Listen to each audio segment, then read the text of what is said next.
इन नेत्रों की रोशनी भी अगर कम हो रही है ना, आप चश्मा लगाओ, डॉक्टर को दिखाओ, दवाइयां लो, जांचें कराओ, डॉक्टर बोले ऑपरेशन का ऑपरेशन कराओ, क्योंकि हमने पहले भी कहा कि डॉक्टर शंकर का एक रूप होता है। हमने पहले भी कहा कि डॉक्टर शिव का एक रूप होता है। आप जांच कराइए, आप डॉक्टर को दिखाइए।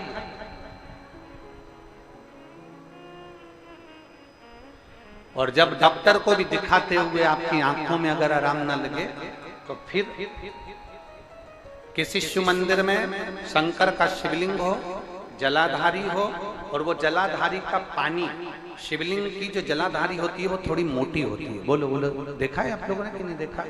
जिसपे ये शिवलिंग रखा रहता है, ये शिवलिंग जिस पे रखा है वो मोटा होता है कि नहीं? तो जलाधारी जो मोटी होती है ना चारों तरफ, तो शंकर पे चढ़ा हुआ जल इस जलाधारी में से जब यहाँ से बहकर आता है, उस स्थान पर अपनी हथेली का स्पर्श करिए, और स्पर्श कर कर शंकर के मंदिर में ही नेत्रों को लगाने का प्रयास करिए। 22 से 25 दिन तक आंखों में लगाने का प्रयास करना। 30वें दिन हमको पत्र लिखकर भेजना कि आपकी आंख की रोशनी बढ़ना प्रारंभ हुई कि नहीं, आपका चश्मे का नंबर ठीक हुआ कि नहीं। नेत्रों पर इस स्थान का महत्व है।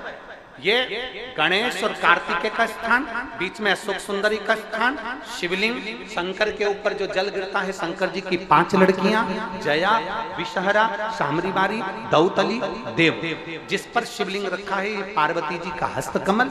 और ये जो भाग है जहां से जल नीचे गिर रहा है, ये 33 कोटि देवी देवताओं की जो धर्म पत्नियां हैं उनका स्थान होता है, जहां से ये जल नीचे की ओर आता है। उस स्थान पर अपनी हथेली का स्पर्श कर कर अपने नेत्रों पर लगाना प्रतिदिन प्रारंभ करो। 25 दिन के बाद बात करेंगे कि नेत्र की रोशनी बढ़ती है कि नहीं।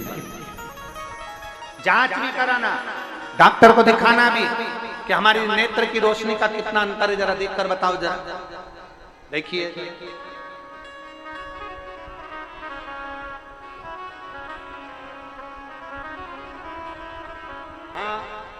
शंकर भगवान का जल बहता है, वो नाली जितनी दूर तक जाती है, थोड़ी दूर तक नाली देखिए ना मंदिर के अंदर, जम के बोले जरा देखिए, वो बहुत लंबी तो नहीं जाती ना, केवल शंकर की जलाधारी से थोड़ी दूर तक वो पानी जाता है, बाद में वो खड्डे में चले जाते। जितनी दूर तक वो नाली जाती थी उतनी दूर तक वो ब्रह्मचित्त शिवभक्त उस नाली को साफ करता था।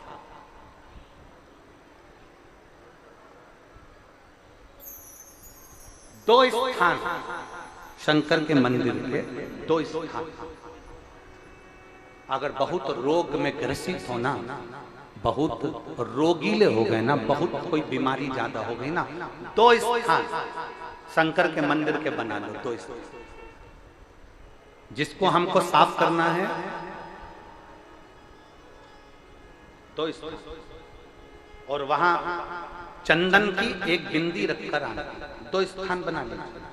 पहला, ये जो जलाधारी है, अशोक सुंदरी वाला जो स्थान है, पहला स्थान अशोक सुंदरी का स्थान, जहां पर बीच में एक मोटी सी लाइन रहती है, उसके आसपास में जो जगह रहती है, उस जगह को जल से साफ करिए, और जल से साफ करने के बाद में उसी को अपने शरीर पर थोड़ा सा लगाइए, हाथ को धो लीजिए, थोड़ी सी चंदन की बिंदी दोनों ओर लगा दीजिए। पहला स्थान।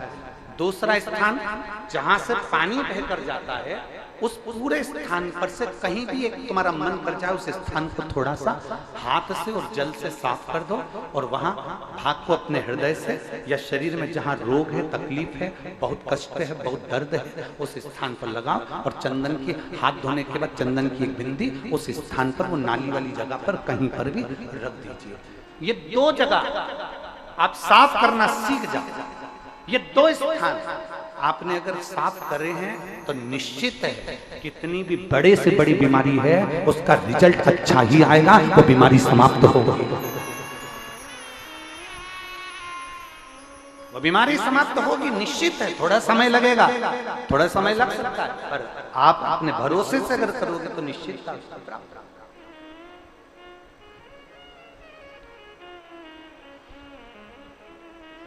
ब्रह्मचित्त नाम का एक शिव भक्त शंकर जी की जो जलाधारी थी, उस जलाधारी के सामने जो बुआरी नाली थी उसको स्पर्श कर उसको धो रहा। प्रतिदिन उसका नियम ही है, रोज प्रतिदिन। समय बदला, काल चक्र बदला, शनि ने अपनी कुदृष्टि उस ब्रह्मचित्त पर दे दी। शनि महाराज ने अपनी दृष्टि दी और ब्रह्मचित्त शिव भक्त पर दृष्टि आई। कल एक पत्र था, एक माता जी ने, उस पत्र को ढूंढेंगे तो समय लगेगा, एक माता जी ने उस पत्र में लिखा कि गुरुजी, जो भगवान का भजन करता है, जो भक्ति करता है, जो आराधना करता है, दुख उसी पर ज्यादा क्यों आता है। कल 2 पेज का पत्र था, हम उसको पढ़ते परंतु समय नहीं मिल पाया।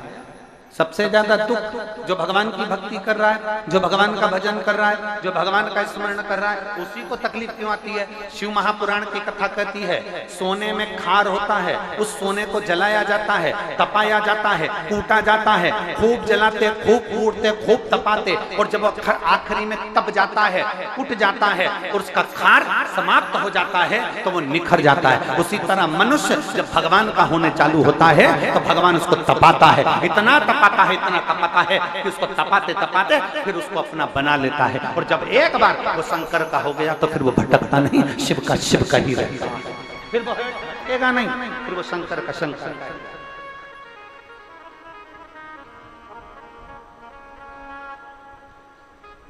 फिर वो भटकता नहीं है, वो शंकर का हो गया और शंकर का ही रहेगा। और शंभु शरणे पड़ी मांगू घड़ी रे, दुख काटो दया करी दर्शन। वो शंकर का हो गया।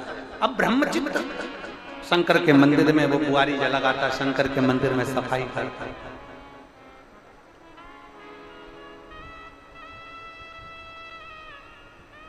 हम तो यहां तक कहेंगे,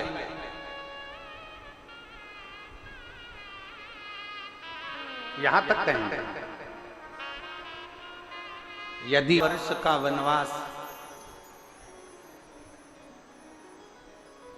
जब माता जानकी जी, मेरे राम जी वापिस आए,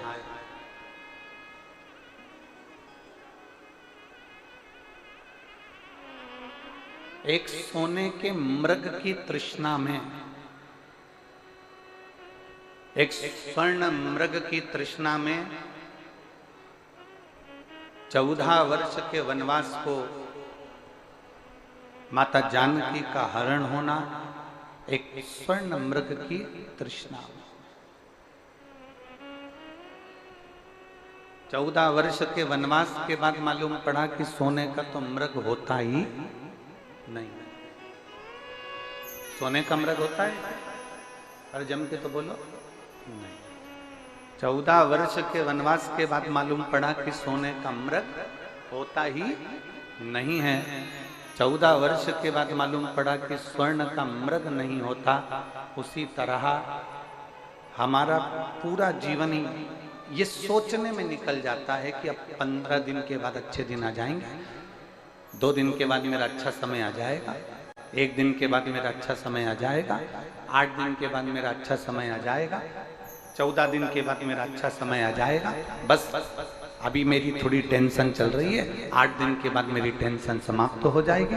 हम पूरी जिंदगी ये सोचते रहे कि मेरा अच्छा समय अब आने वाला है, मेरा अच्छा वक्त अब आने वाला है, मेरा वक्त बदलने वाला है, मेरा समय बदलने वाला है। हम पूरी उम्र ये सोचते सोचते सोचते सोचते अर्थी पर जाकर लेट जाते हैं, पर वो अच्छा वक्त हम पकड़ नहीं पाते।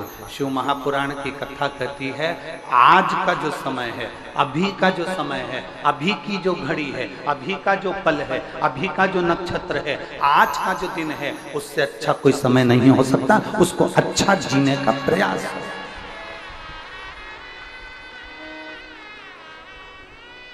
आज से अच्छा समय कौन सा हो सकता? सोने के मृग का इंतजार करते रहे और बाद में मालूम पड़ा कि सोने का मृग तो होता नहीं है। उसी तरह अच्छे दिन का इंतजार करते रहे कि बस 8 दिन बाद मैं दुकान चालू करूंगा। अभी यार मुहूर्त अच्छा नहीं है, अभी यार घड़ी अच्छी नहीं है, अभी यार पल अच्छा नहीं है, अभी यार समय अच्छा नहीं है, अभी नक्षत्र अच्छा नहीं है, अभी ये घड़ी अच्छी नहीं चल रही, ये समय अच्छा नहीं चल रहा। शंकर भगवान का जो भक्त होता है ना, शंकर की आराधना करने वाला होता है, शिव की उपासना करने वाला होता है, वो समय को मूल नहीं मानता। वो ये मानता है कि शंकर को एक लोटा जल चढ़ाओ, वो जल अपना आचमन करो, उस जल का भाग थोड़ा सा अपनी दुकान पर लेकर जाओ और आज ही अपनी दुकान का मुहूर्त करो। आज से बढ़िया कोई मुहूर्त हो नहीं सकता। भगवान का नाम लेने के लिए मुहूर्त का इंतजार न करें।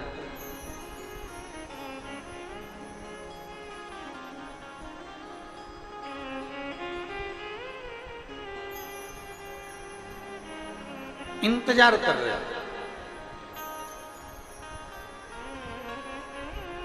अभी कुरुद में कथा चल रही है, कई लोग इंतजार कर रहे होंगे कि अमलेश्वर की कथा सुनेंगे, अपने पास में हो। और मालूम पड़े घर में कोई काम अड़ गया,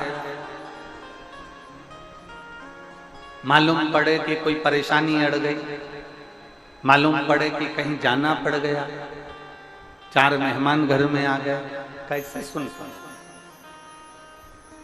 जो आज मिल गया, जो अभी मिल गया, जो अभी प्राप्त हो गया, जो अभी मिल गया,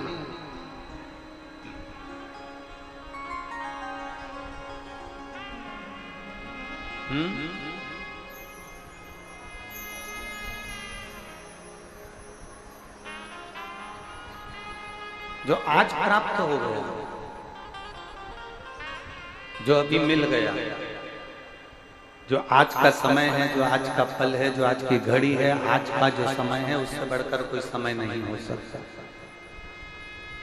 आज से अच्छा कोई मुहूर्त नहीं हो सकता। हमारे यहाँ तो शास्त्र कहता है कि काल करे सो, जम के बोलो जरा, काल करे सो आज करे सो, अब पल में प्रलय हो जाएगा, शिव नाम जपेगा। जो समय तुम्हें मिल गया उसका प्रयोग।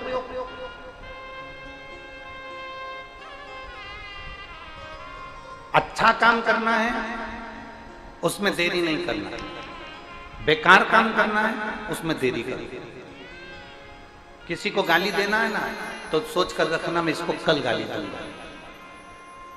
किसी को अपशब्द कहना है ना, सोच कर रखना कि मैं इसको कल अपशब्द कहूंगा। किसी को आड़ा टेढ़ा कहना है तो सोच कर रखो कि मैं इसको आड़ा टेढ़ा कल कहूंगा। कुछ अच्छा करना है, भगवान का नाम लेना है तो अभी करना, पुण्य करना है अभी करना, गौ माता को रोटी देना है अभी दे, किसी प्यासे को पानी पिलाना है अभी पिलाना, किसी भूखे को भोजन कराना है अभी करना, किसी दीन की रक्षा करना है अभी। अच्छा काम आज की आज कर और बेकार काम 1-2 दिन के। सास से लड़ाई हो गई, थोड़ा सा सास ने कुछ शब्द कह दिया, कुछ आड़ा टेढ़ा बोल दिया, कोई बात नहीं। तुम अपने ऊपर कंट्रोल रखो और ये विचार करो कि इसका जवाब मैं 2 दिन बाद दूंगा। मैं लड़ूंगी तुमसे 2 दिन के बाद। अब 2 दिन के बाद कोई लड़ाई होगी क्या? जम के तो बोलो जरा। थोड़ी सी देर का जो क्रोध होता है ना, उस पर अगर कंट्रोल करा जाए तो बाकी का जो समय होता है ना वो सुख से निकल सकता है। थोड़ा सा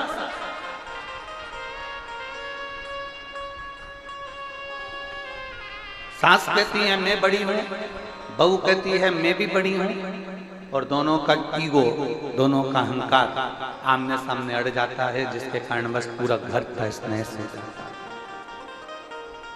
पूरा घर बर्बाद हो जाता है। अच्छा कर्म करने के लिए आज का प्रयास, बेकार कर्म करना है तो उसको टाल दो।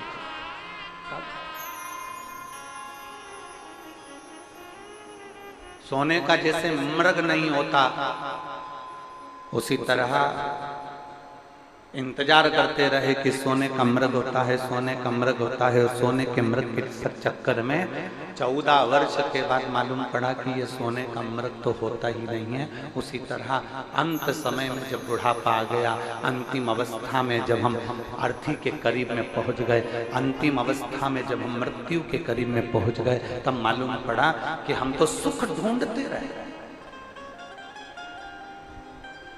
हम तो खुशियां ढूंढते रहे कि 15 दिन के बाद सुख आएगा, 4 दिन के बाद सुख आएगा, 8 दिन के बाद सुख आएगा, 9 दिन के बाद सुख आएगा, 10 दिन के बाद सुख आएगा। हम सुख को ढूंढते ढूंढते ढूंढते ढूंढते हमारा समय निकलता चले गया और हम उस सुख से वंचित रहे। वो सुख हमारे करीब में नहीं पहुंचा, वो सुख का आनंद हम नहीं ले पाए, वो सुख हमें प्राप्त नहीं हुआ, उस सुख का आनंद हमने नहीं लिया, उससे हम वंचित रह गए, वो सुख हमसे दूर रह गया।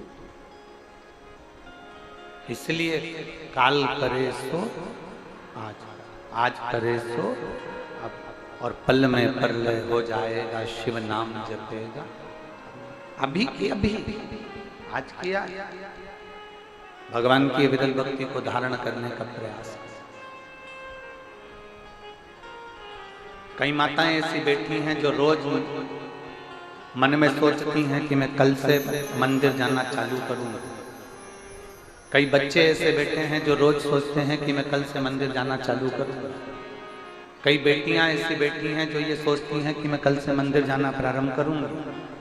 कई भाई मेरे जीजा होने ऐसे बैठे हैं जो ये विचार करते हैं कि मैं कल से मंदिर जाना प्रारंभ करूंगा, पर वो कल के चक्कर में उनका कल कभी नहीं आता। कल कुछ काम आ गया, परसों के दिन जाऊंगा, परसों कोई काम आ गया, नरसों के दिन जाऊंगा, नरसों कोई काम आ गया, परसों के दिन जाऊंगा। ये विचार करते करते समय निकल गया। हम अच्छे समय की तलाश करते रहे और अच्छा समय आया ही नहीं।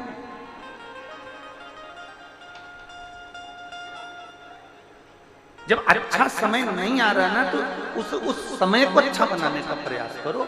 जिस दिन तुम ठान लोगे आज मुझे मेहनत करना है, जिस दिन तुम ठान लोगे कि आज मुझे कर्म अच्छा करना है, जिस दिन तुमने ठान लिया कि आज मेरे लिए सबसे अच्छा दिन है, भले पंचांग मत देखो कि मुहूर्त है कि नहीं, तुम तो अपने मन में ठान लो कि आज मेरे लिए सबसे अच्छा दिन है।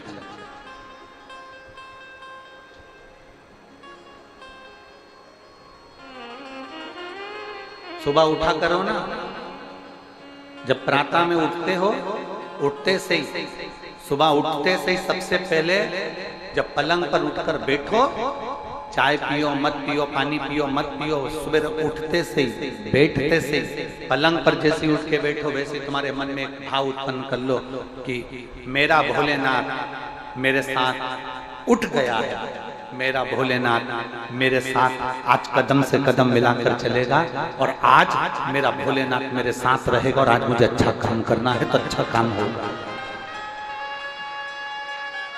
श्रेष्ठ कर्म अपने आप हो।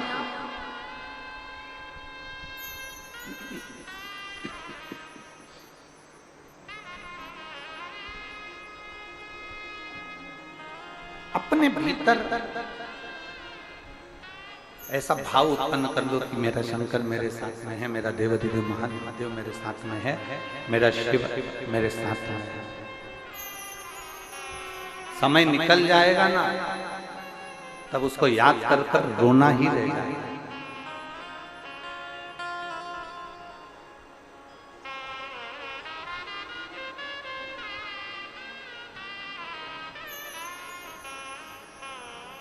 जब समय निकल जाएगा तब उसको याद कर कर केवल रोना रह जाएगा, केवल रोना।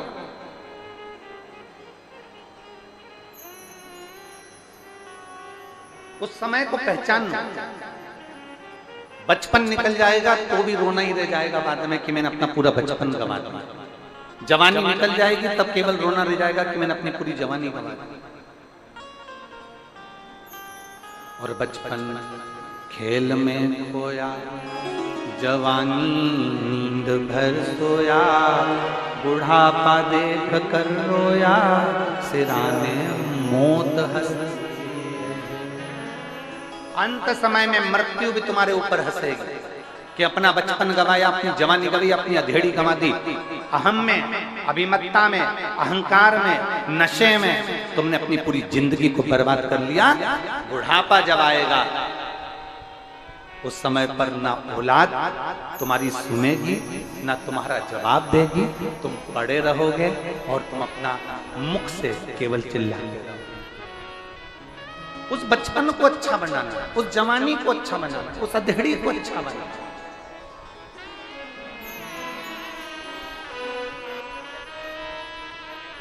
अभी हमने कल कथा में कहा था, सबसे पहली रोटी किसकी बनती है? जम के बोलो जरा, जम के। गाय की। सबसे पहले गाय के मुंह में जाती है क्या? नहीं जाती, आखिरी में जाती है। 2 बजे, 3 बजे, 4 बजे, 12 बजे, 5 बजे, 6 बजे, तब गाय के मुंह में गई। अगर रोटी ताजी थी और गाय को दे देते तो कुछ बिगड़ जाता क्या? रोटी ताजी थी तब नहीं दी, रोटी जब कड़ली हो गई, चींटी पड़ गई, झिंगुर पड़ गया, पानी में गल गई, बेकार हो गई, सब्जी का टुकड़ा रखा उसमें कीड़े पड़ गए, तब जाकर रोटी तुमने गाय को दी। ताजी होती भगवान को दे देते। उसी तरह बचपन हमारा ताजा है, हमें अच्छे कर्म में लगाना चाहिए। जवानी हमारी ताजी है, हमें अच्छे कर्म में लगाना चाहिए। अधेड़ी हमारी ताजी है, हमें अच्छे कर्म में लगाना चाहिए। हमने भगवान को क्या दिया? अपना बुढ़ापा। अब हाथ पैर कांपने लगे, शरीर धूजने लगा, तब अपने बेटों से कहा मुझे कुरुत छोड़िया रे। बेटों ने पूछा कुरुत काहे के लिए जाना है? वहां पर कथा हो रही है शिव पुराण की, सियोर वाला महाराज आया है, मेरे को कथा सुनना है बेटा, मुझे कुरुत छोड़िया। अब आज के बच्चे एक कुत्ते को घुमाना पसंद करते हैं पर बुढ़ा बुढ़ी को घुमाना पसंद नहीं करते। कौन लेकर आएगा तुमको? आज कम से कम इस पूरे प्रांगण में, इस पूरी कथा के मंडप में आप अंदाजा लगा कर बैठी है,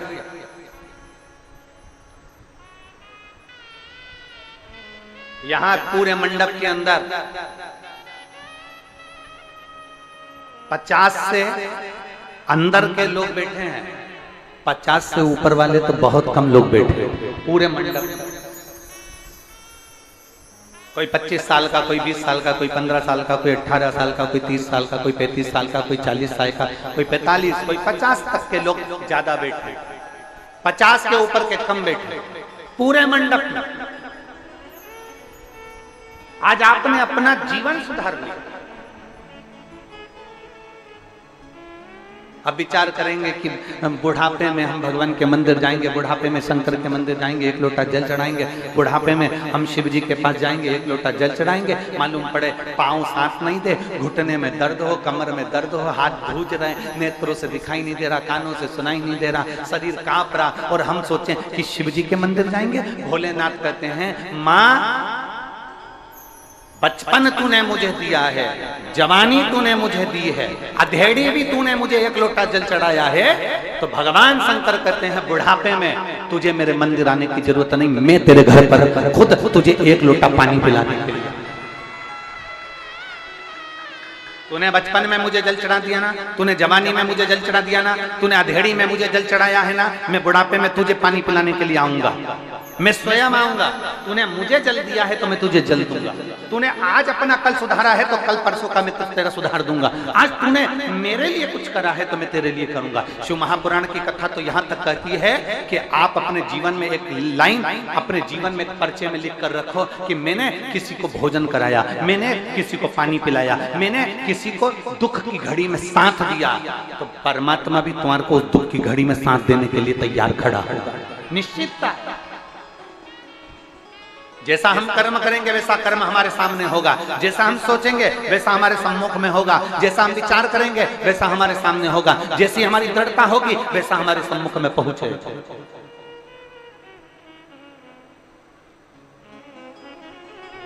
और आपने बचपन परमात्मा को दिया, अपने जवानी परमात्मा को दी, अपने अधेड़ी परमात्मा को दी, तो वो भी तो आपके बुढ़ापे को सुधारने के लिए आपके सम्मुख में आया है, वो भी तो पहुंचेगा। और अंत समय प्रभु माया देखो, जिसको आता है वो जरा अपनी आवाज में बोला करो। भगवान ने कंठ दिया है ना, वाणी दी है ना, जिह्वा दी है ना, गलत तो नहीं बोल रहे हो ना, गाली तो नहीं दे रहे हो ना किसी का। थोड़ा सा कठिन होता है पर शिव भक्त सरल बहुत होता है, बहुत सरल, सहज, ब्रह्मचर्य बहुत सरल। शंकर जी के मंदिर, भगवान देवादिदेव महादेव का जो मंदिर था, उस मंदिर में जो शिवालय था, शंकर जी का शिवलिंग रखा था। शंकर जी के समझिएगा जरा, जैसे ये शिवलिंग है, ये जलाधारी है, यहाँ से पानी बहता है। ये शिवलिंग, ये जलाधारी, यहाँ से पानी बह रहा है। अब ये पानी बहता हुआ सामने एक नाली बनी होती है, देखा है आप लोगों ने? जम के तो बोलो जरा। जहां से ये शिवलिंग है, ये जलाधारी है, यहां से पानी बहता है, यहां से पानी बहकर जाता है।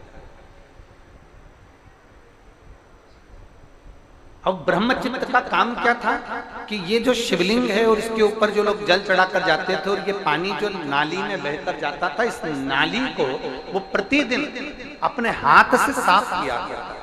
ब्रह्मचित्र प्रतिदिन उसका एक नियम था कि इस नाली को साफ करना।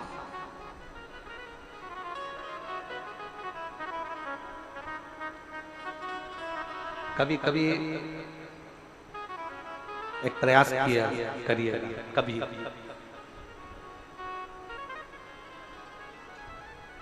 शरीर में अगर बहुत ज्यादा रोग घेर लिया और बहुत बड़ी बीमारी ने घेर लिया और वो बीमारी ठीक नहीं हो रही और अथक अपन ने प्रयास कर लिया, बहुत कभी कभी कभी प्रयास करिएगा कि अथक बहुत एक पत्र है, आपका भरोसा, आपका विश्वास, आपकी दृढ़ता, आपकी लगन आपको शिव के करीब लेकर जाती है, तो शंकर को आपके करीब लेकर आता है।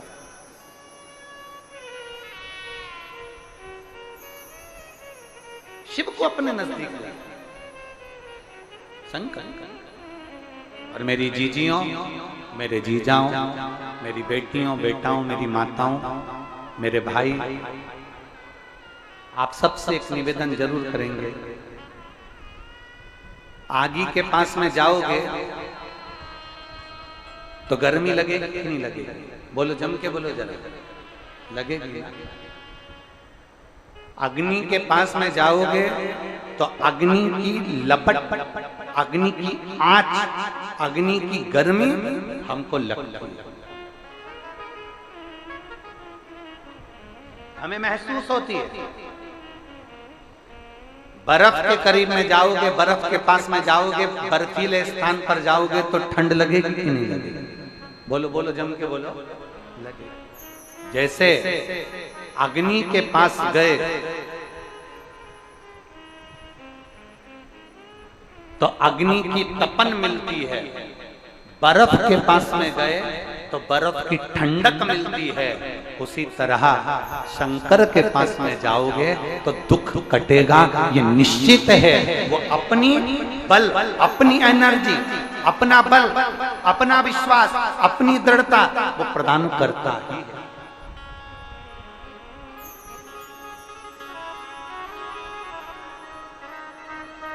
वो अपना विश्वास देता है, अपनी दृढ़ता वो प्रदान करता है। पर वो शंकर को पहचानने के लिए बहुत बहुत बहुत नेत्र अच्छे चाहिए। शंकर को पहचानना सरल नहीं है।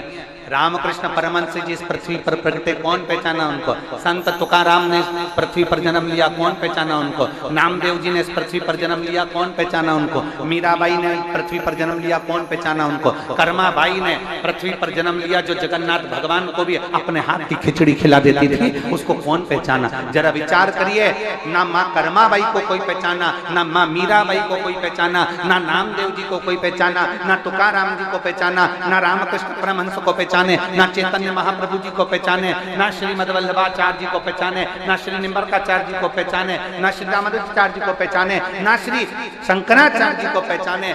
जब चले गए तब लोग पहचान करते हैं कि ऐसे संत थे। पृथ्वी पर अगर कोई तुम्हें ज्ञान देने के लिए आया, उसके जाने के बाद उसकी कीमत समझ में आती है कि वो चले गया तब मालूम पड़ा कि वो था।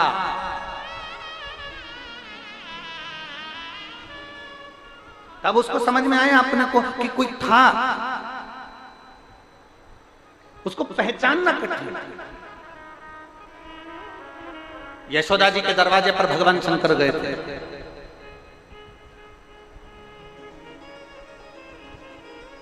यशोदा जी के दरवाजे पर भगवान शिव पहुंच गए थे। कौन पहुंचा? यशोदा जी के दरवाजे पर पूतना आई तो यशोदा जी ने भगवान कृष्ण को पूतना की गोदी में दे दिया, क्योंकि पूतना सुंदर रूप रखकर आई, पूतना बड़ी सुंदर बनकर आई, तो भगवान कृष्ण को पूतना की गोद में दे दिया था यशोदा जी। पर बाद में जब मेरे देवाधिदेव महादेव यशोदा जी के दरवाजे पर गए तो यशोदा जी ने लाला को, भगवान कृष्ण को शंकर जी की गोद में नहीं दिया, क्योंकि पहचानने के नेत्र नहीं थे ना।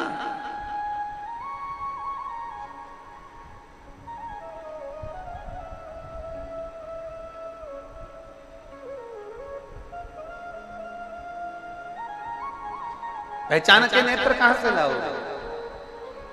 तो वो आप लोग स्मरण करते होंगे ना कि यशोदा जी के दरवाजे पर जब भगवान कृष्ण गए, भगवान शंकर गए, अलख लगाई, अलख जगाई, और जब अलख लगाकर उन्होंने कहा भगवान का दर्शन करा दो, और यशोदा रानी कहती है कि नहीं, मैं तुम्हारी गोदी में मेरा बेटा नहीं दे सकती।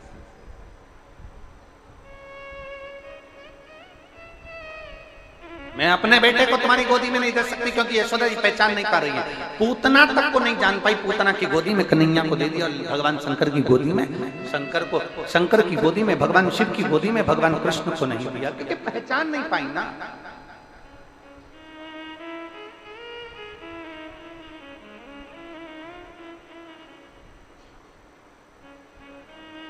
पहचान के नेत्र नहीं मिल पाए ना।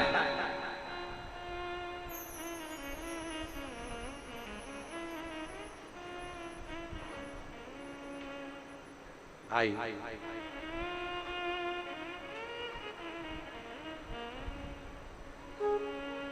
एक पत्र है, हमें उसको पढ़ना नहीं है, परंतु बस इस पत्र को हम पढ़ेंगे तो कुरुद के लोगों का दिल दुखेगा, इसलिए हम पत्र पढ़ना नहीं चाहते, पर थोड़ी सी हिंट जरूर देना चाहते हैं। अगर आप स्वीकार करेंगे तो आप लोगों का मन दुखेगा, इसलिए हम इस पत्र को नहीं पढ़ रहे, पर इतना जरूर कह रहे हैं, कमाने के लिए पूरी जिंदगी पड़ी है, केवल शिव पुराण से कमाने का मत सोचो। इतना सा निवेदन इस पत्र से जरूर करें। पत्र पढ़ेंगे ना तो सभी पर उंगली उठ जाएगी, इसलिए हम इस पत्र को नहीं पढ़ना चाहते।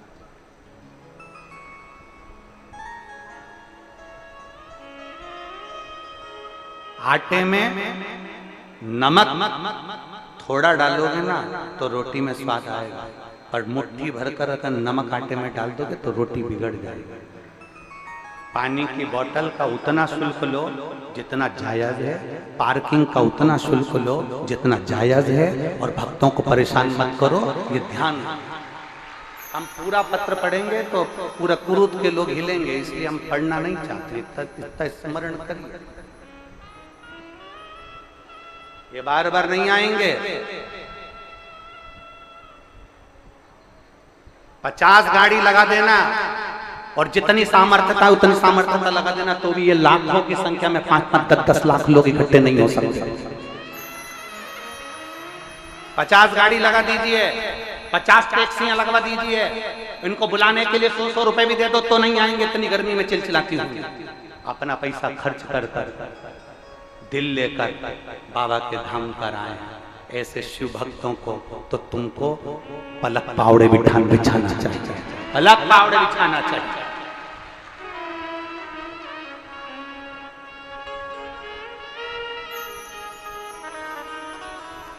जितना बन सके सेवा करो, जितना बन सके।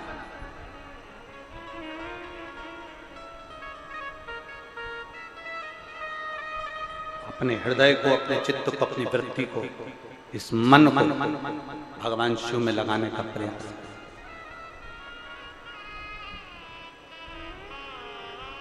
एक पानी की बोतल 60 रुपए की, 80 रुपए की, 10 रुपए की चीज, गजब। एक पार्किंग 300 रुपए की, गजब। क्या है? आटे में नमक के बराबर अगर आप रोटी पकाएंगे तो स्वाद आएगा। पर और आगामी जितनी भी कथाएं हैं, आगे जितनी कथाएं, चाहे सोलापुर हो, चाहे अमलेश्वर हो, चाहे हमारी गुजरात में हो, चाहे उत्तर प्रदेश में हो, अगर आप लोग कथा सुन रहे हैं तो निवेदन है करबद्ध हाथ जोड़कर कि प्रयास करिए कि शिव भक्तों को कोई कष्ट ना हो, इनकी सेवा में जितना लग सकते हो उतना लग।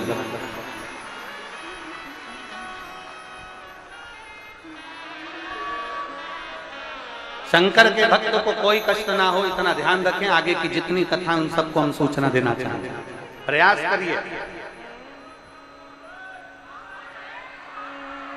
प्रयास। ये बड़े भोले हैं। यहाँ जितने भक्त आए ना, ये कोई करोड़पति नहीं है, अरबपति नहीं है, धनपति नहीं है। जो करोड़पति है उनसे तो अपना एसी का कमरा नहीं छूट रहा। जो करोड़पति है उनसे अपना एसी का कमरा नहीं छूट रहा। ये तपती हुई धूप में बैसाख के महीने में पानी की बोतल लेकर छोटे छोटे बच्चों को गोदी में टांग कर अपने बच्चों को संस्कार देने के लिए और अपने सनातन धर्म को मजबूत करने के लिए यहाँ पर।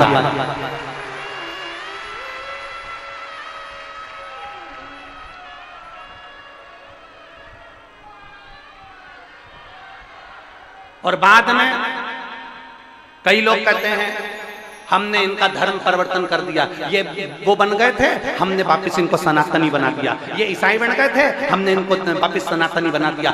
हम कहेंगे इनको वापस अपने धर्म में तो ला रहे हो, परंतु ये तो विचार करो कि अपना सनातन धर्म छोड़कर गए काय को थे? तुम्हारे लक्षणों से गए।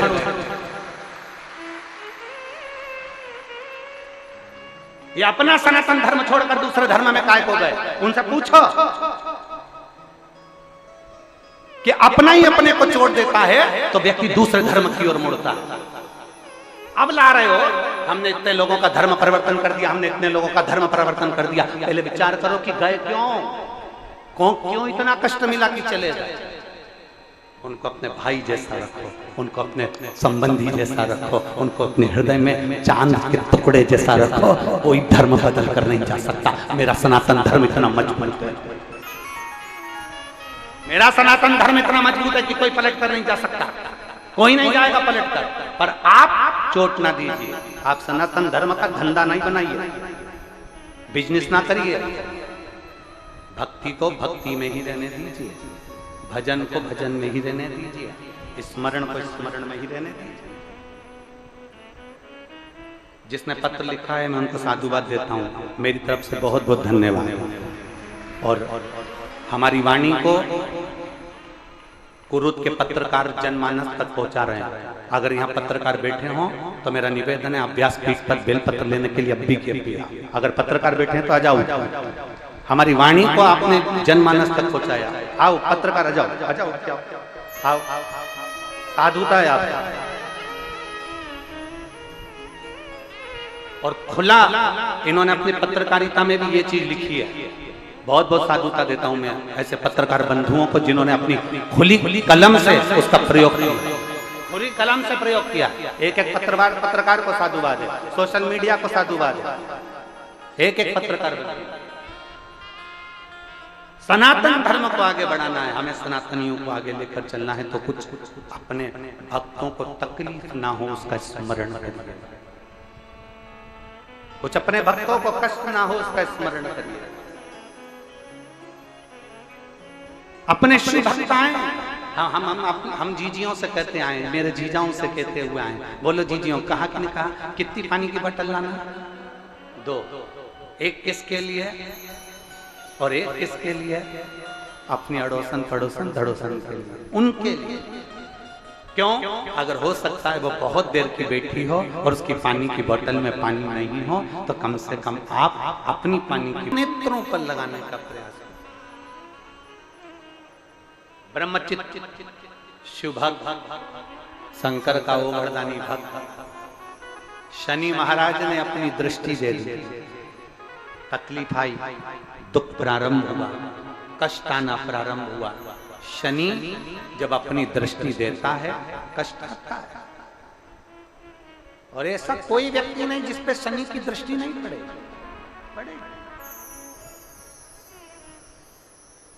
उसका काम है शनि का अपना काम करना, ग्रहों का काम है उनको अपना करना है, वो करेंगे। शनि ने अपनी दृष्टि दी, ब्रह्मचित्त शिव भक्त की धर्म पत्नी का झगड़ा हुआ, और झगड़ा होते से ब्रह्मचित्त धर्म पत्नी चली गई अपने मायके। घर में 3 बेटे 2 बेटियां थी, वो भी अपने पिता से झगड़ा कर नाना के घर चली गई। अकेला ब्रह्मचित्त।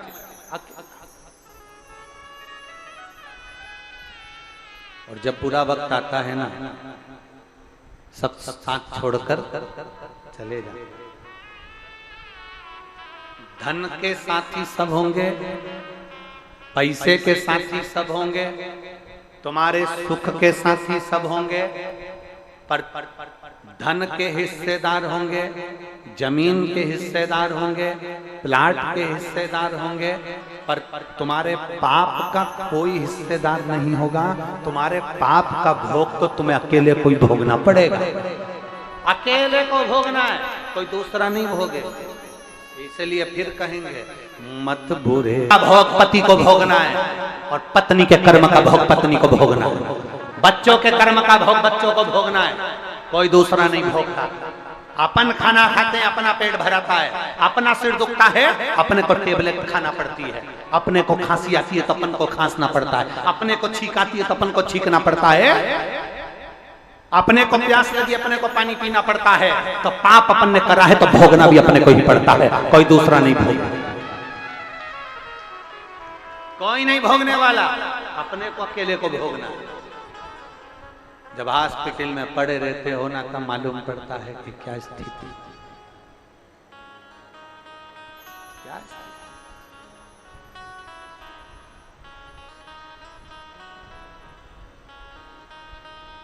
फिर कौन आएगा? कथा कर रही हो, गर्दानी का संवाद कर रहा, शिव महापुराण का चरित्र कह रहा।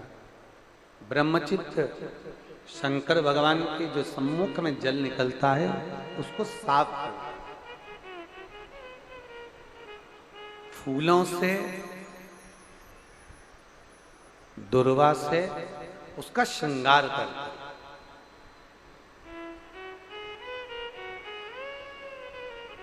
आपको कथा में पहले कहा था, जिसने सुनी होगी उसके स्मरण में होगा कि ये जो जल सामने से नाली में से बहकर थोड़ा जो पड़ता है, उस स्थान पर 33 कोटि देवताओं का स्थान होता है। बताया था पहले?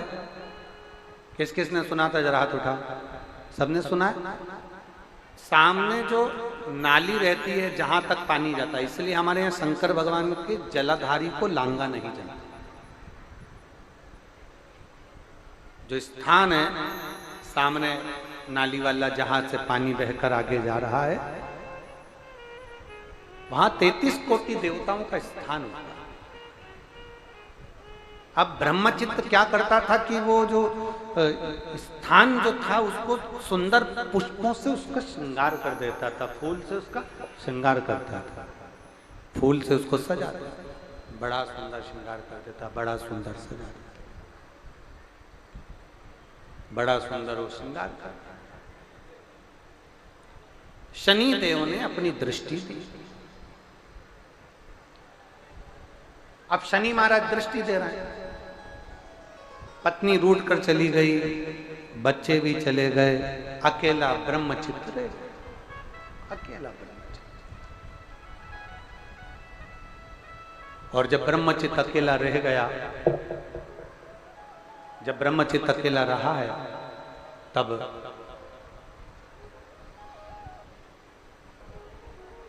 आज साफ करते करते, श्रृंगार करते करते ब्रह्मचित्त के आंखों में अश्रु बह गए, नैनों से आंसू बह गए,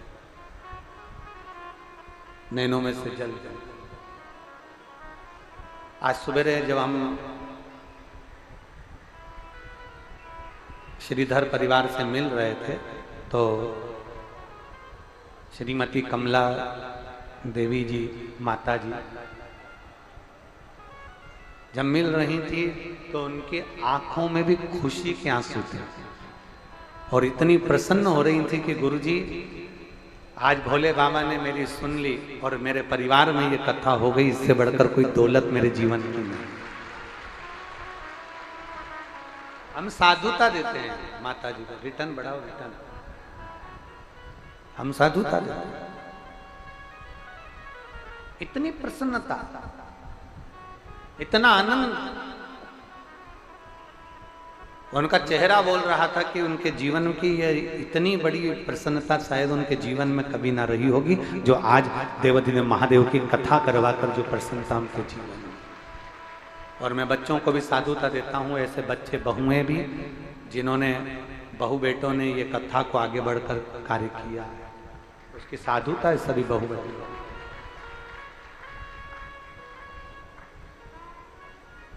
ब्रह्मचित्त की आंख में अश्रु आ गया,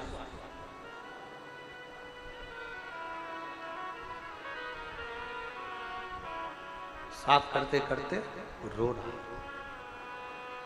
और बहुत सुंदर बात है, बहुत सुंदर प्रसंग, बहुत सुंदर भाव का रहा है। दुनिया के आगे रोगे ना, कोई तुम्हारा आंसू पोंछने वाला नहीं होगा, तुम्हारे दुख के ऊपर बाद में हंसने वाले होंगे, पर तुम्हारा आंसू पोंछने वाला कोई नहीं होगा। पर अगर परमात्मा के सामने रोगे ना, तो ये पक्का है कि मेरा देवाधिदेव महादेव तुम्हारे आंसू जरूर, ये निश्चितता। उपाय बताने वाला गुरु होता है। दशरथ जी को भी उपाय बताया था कि यज्ञ करो, तुम्हारे यहां संतान होगी।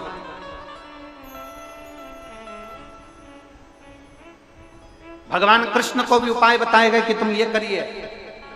माता यशोदा जी के यहाँ उपाय बताया गया कि तुम्हारे यहाँ संतान का सुख नहीं, तो उनको भी उपाय बताया गया, यमुना तीर जाइए, यमुना के घाट पर ब्राह्मणों का भोजन कराइए। अब उस उपाय को लोग टोना कहें, टोटका कहें, जो उनकी जो मर्जी हो वो कहें, पर हमारे शास्त्रों में उपाय तो शुरू से चलते आए हैं कि हम अगर इस तरह से भगवान को रिझाएंगे तो मेरा देवाधिदेव महादेव करुणा जरूर करेगा, ये निश्चित। हमको रिझाना है, हमको हमारे शंभू को रिझाना है, हमें हमारे महादेव को, हमारे भगवान शंकर को रिझाना है, हमारे देवाधिदेव महादेव को रिझाना है। ब्रह्मचित्त की आंख में जल भर गया, रोता नीचे अश्रु जमीन। और अश्रु जमीन पर जब गिरा, शिव जी को लगा कि मेरा भक्त मेरे मंदिर में रो रहा है। शंकर भगवान ने हनुमान जी को बुलाया, शिव का एक अंश, पवन तनय संकट हरन मंगल मूर्त रूप राम लखन सीता सहित हृदय बसौ सुरभो। हनुमान जी को बुलाया शंकर जी ने, कहा ए बजरंग, जाकर देखो मेरे भक्त की आंख में आंसू क्यों है। ब्रह्मचित्त को जो देखा हनुमान जी ने, देखते सी समझ गए, इस पर तो शनि ने अपनी दृष्टि डाली। शनि ने दृष्टि दी। हाँ। क्रोध आ गया हनुमान जी महाराज का, शनि तू शंकर के मंदिर में आने वाले भक्त पर दृष्टि दे दिया, ये तेरी सामर्थ्य था, अब नहीं बचा। जहां यमराज राजा श्वेत पर दृष्टि डाल दिया था और यमराज के प्राण छूट गए थे। तब से भगवान शंकर ने कह दिया था मैं अगर गुस्सा करूंगा, मैं क्रोध करूंगा तो शनि बचेगा नहीं, इसलिए हनुमान तू जा, बजरंग तू जा। हनुमान जी शनि को ढूंढने निकले। शनिदेव भागे, शनिदेव भागते भागते शनि देवता ने देखा एक स्त्री को, और स्त्री को देखा तो समझ गए कि हनुमान जी जब जा रहे थे तो स्त्री से दूर हटकर चल रहे थे। हनुमान जी स्त्री का आदर कर रहे हैं, हनुमान जी स्त्री को सम्मान दे रहे हैं, हनुमान जी नारी को सम्मान दे रहे हैं।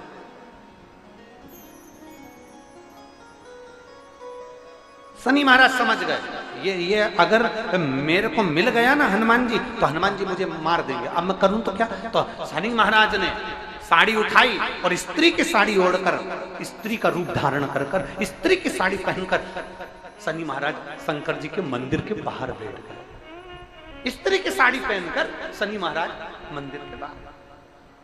हनुमान जी ढूंढते ढूंढते थक गए, शनि मिले नहीं, शनि मिले नहीं। तब शंकर जी के मंदिर की ओर हनुमान जी जा रहे थे, तब शनि महाराज ने स्त्री की साड़ी पहने हुए थे, नारी के कपड़े पहने हुए शनि महाराज ने हनुमान जी के चरण को पकड़ लिया। हनुमान जी ने जो देखा, देखते सी हनुमान जी बोले स्त्री नारी और मेरा चरण, मेरा चरण। हनुमान जी ने कहा तुम मेरा चरण छोड़ दो, तुम देवाधिदेव महादेव का चरण पकड़ो, मेरा चरण छोड़ो।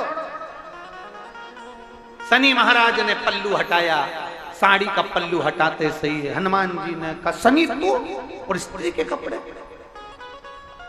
शनि महाराज कहते हैं हनुमान जी मुझे मालूम था आप स्त्री पर कभी हाथ नहीं उठाते, नारी का सम्मान करते हो, नारी को कभी आप त्राण नहीं देते, नारी को कभी आप कष्ट नहीं देते, इसलिए मैंने स्त्री के कपड़े पहन लिए, अब आप मुझे क्षमा करिए। हनुमान जी ने कहा शनि महाराज तुमने नारी के कपड़े तो पहने हैं, पर एक बात याद रखो, मैं तो तुम्हें क्षमा कर देता हूं, पर आज शंकर की चौखट पर शनि महाराज एक वचन दो कि शिव के मंदिर में अगर कोई भक्त एक लोटा जल चढ़ाने आए तो उस पर तुम कभी कुदृष्टि नहीं दोगे, ये वचन देना।